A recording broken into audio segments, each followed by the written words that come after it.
Meu povo, sem pensar muito, vou bancar. Para mim, o jogo da temporada, o jogo do futebol brasileiro 2023. Que jogaço de bola, cara, que partidaça. Parabéns ao Fluminense, parabéns ao Internacional, esse jogo aberto, esse jogo de troca, de intensidade. Acho que deve-se muito às estratégias, né, dos treinadores, as escalações.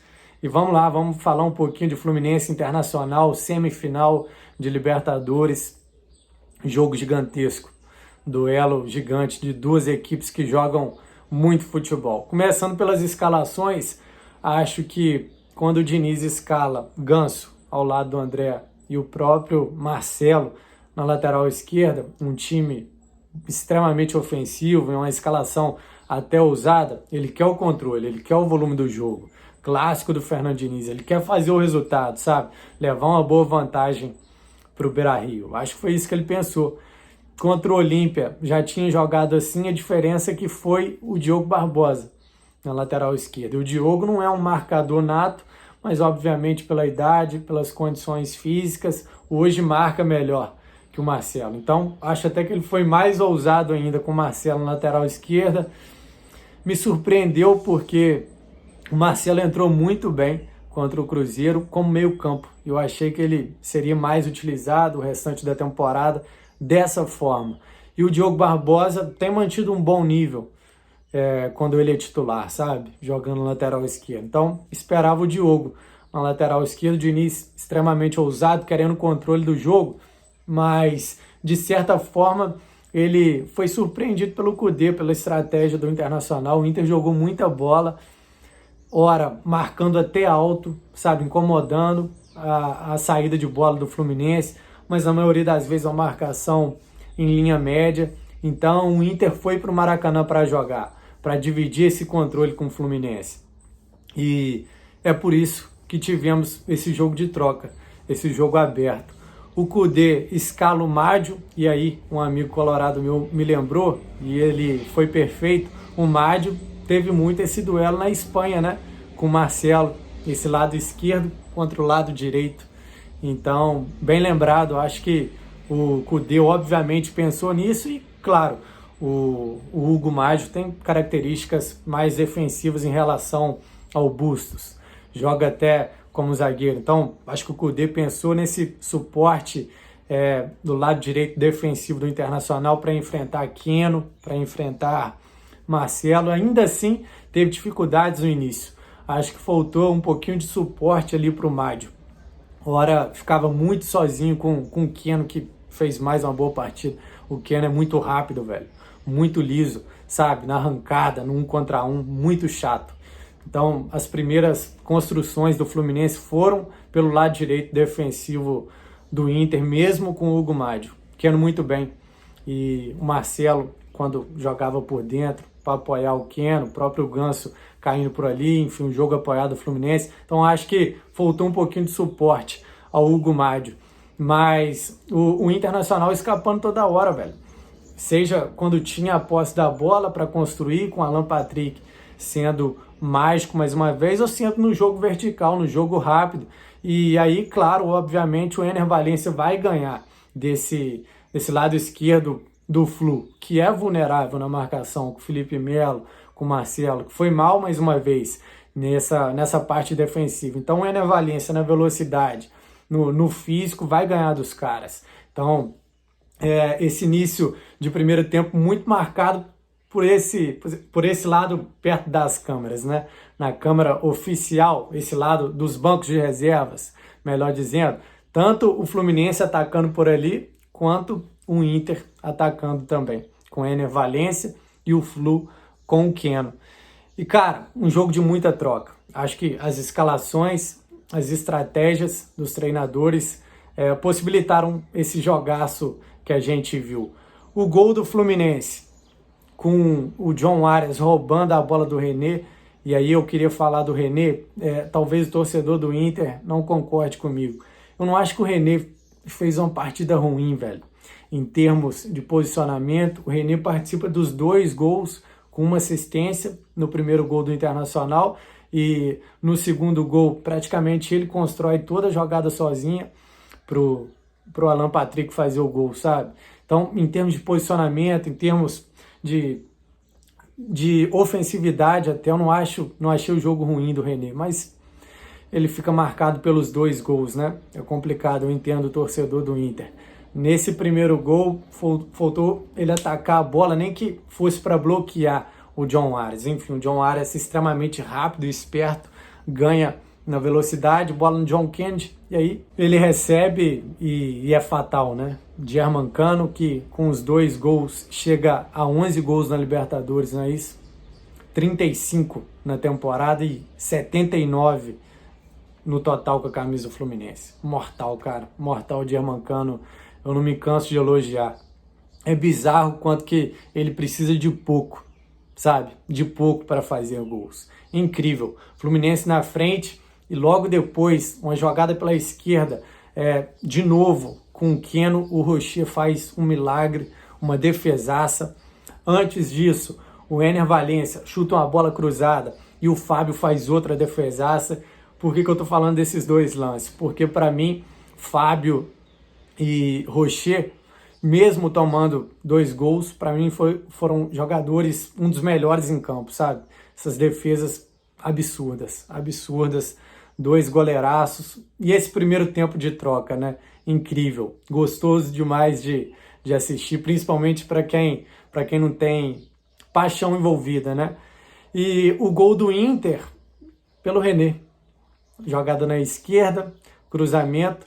O Hugo Mádio, que foi escalado pensando no sistema defensivo, foi um cara que apareceu no ataque, né?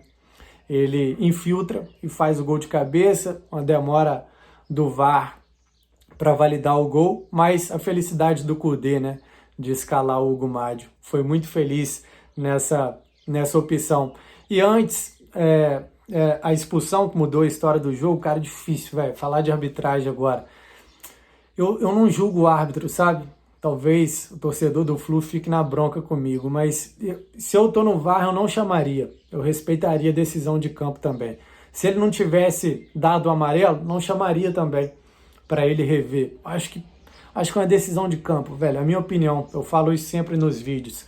Eu acho que o VAR não pode interferir nesses lances de interpretação.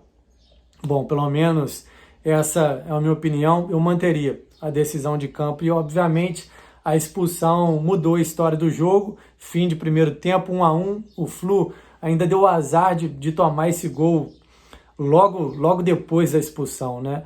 Acho que o Diniz, com as trocas que ele fez no intervalo, com o Flu ainda na frente, se tivesse ficado 1-0, poderia ter segurado, sabe? Poderia ter conseguido uma vantagem. Ter vencido o jogo e levar para o Beira-Rio uma vantagem mínima por um gol, acho que seria diferente. Mas o René foi muito bem, o Mádio infiltrando 1-1. E esse primeiro tempo que ainda teve as bobeiras do Felipe Melo, né?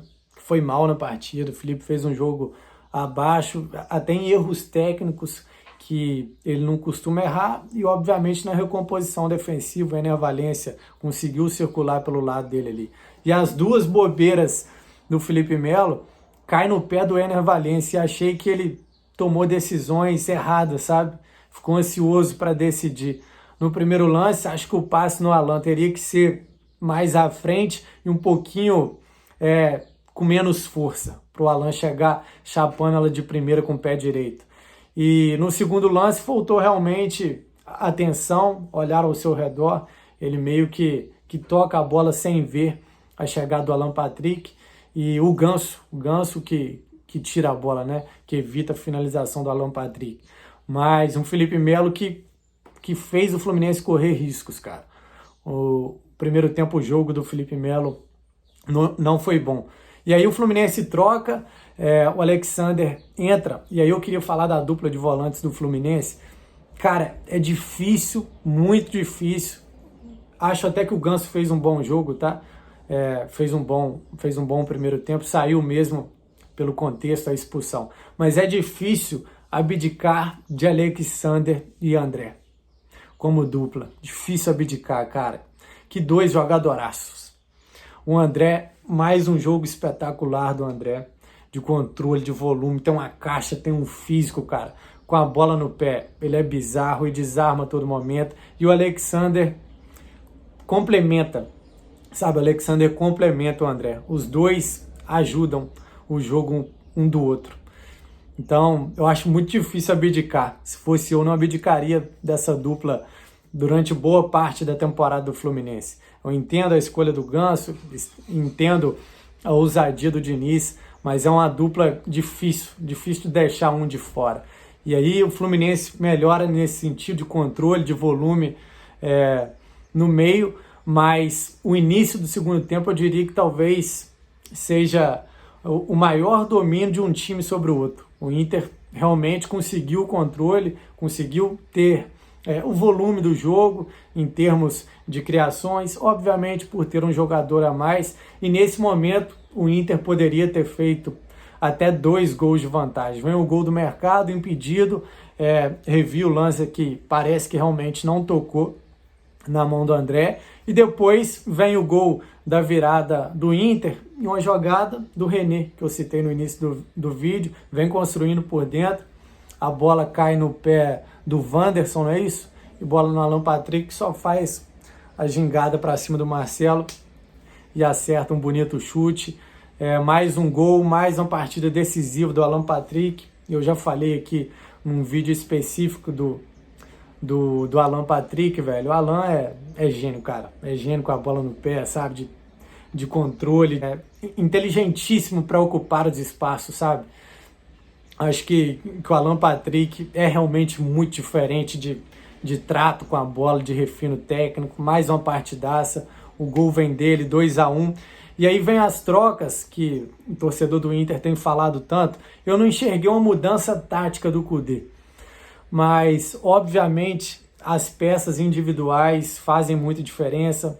O Alan Patrick, se toma um cartão, ele ficaria de fora do jogo do Beira-Rio. Eu acho que, obviamente, isso pesou na decisão do Kudê. Fez as alterações e o Inter caiu. Caiu de intensidade. A rapaziada que entrou não conseguiu dar o mesmo gás, dar o mesmo volume de controle que a galera que estava titular, principalmente a saída do Alan Patrick, não tinha um cara para desafogar, entende? Então o Inter caiu, o Fluminense cresce, o Guga entrou muito bem, o André e o Alexander se complementando no meio, o Fluminense começa a machucar, começa a chegar e mesmo com um jogador a menos, começa a ter o controle de novo, começa a criar para cima do Internacional. Realmente é um time muito bem treinado, que sabe o que fazer, principalmente quando tem a bola. Mesmo com um jogador a menos, o Fluminense melhora no jogo, passa a ter o controle e o gol vem com mais uma bobeira do René. Realmente, não sei, falta de concentração talvez, com a bola no pé nesse sistema defensivo. O René realmente foi mal. Apesar de eu ter achado que ele fez um bom jogo no sistema ofensivo, em termos de posicionamento. Mas quando teve a bola no pé, decidiu mal umas 3, 4 vezes na partida. O cruzamento, o Arias bate rápido, o Nino fica livre, e deixar o Nino livre no jogo aéreo é fatal. O Nino é um dos melhores zagueiros nesse sentido, na temporada brasileira. Já tem vários gols com a camisa do Fluminense, sempre pelo alto. Ele cabeceia para dentro da área, aparece o homem de novo, né? Germancano. Incrível, cara. Incrível, de novo, como ele precisa de pouco para marcar. Acha um chute, faz o gol de empate, 2-2, e é isso. Fim de jogo, uma partidaça de bola, partidaça. Parabéns mais uma vez à Internacional, ao Fluminense, que fizeram o melhor jogo da temporada. No fim das contas, acho que o Fluminense, ainda mesmo jogando em casa, ainda sai satisfeito com o resultado.